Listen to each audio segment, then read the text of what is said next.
部機嘅主工具欄，收埋喺屏幕嘅兩邊。我哋叫佢做 Main Tools， 點一下呢個 icon 就可以打開。工具欄預設有10個掣，我而家將逐一簡單介紹。第一個係 Return 返回掣，好似你平時用手機咁，撳一下就可以返回上一頁。第二個係 Home Button 主頁掣，無論喺邊一畫面，撳一下就即刻返到系統主頁。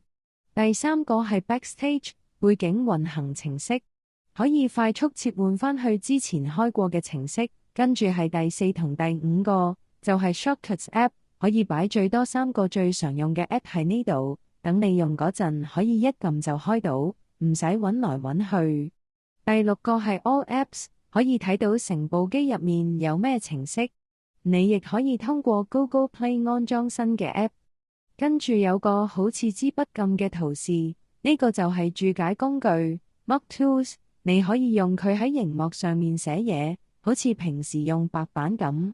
第8個就係 Connectivity Panel 連接控制版面，如果你想將第2部機嘅畫面分享過嚟，或者想轉去 Windows 界面，就係呢度操作。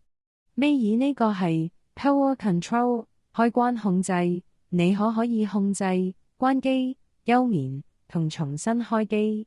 操作時需要長撳2到3秒。最後就係 More Tools， 預設有好多方便實用嘅小工具。要充分利用呢部機嘅優點，就一定要熟習並善用呢啲小工具，用起來可以更事半功倍。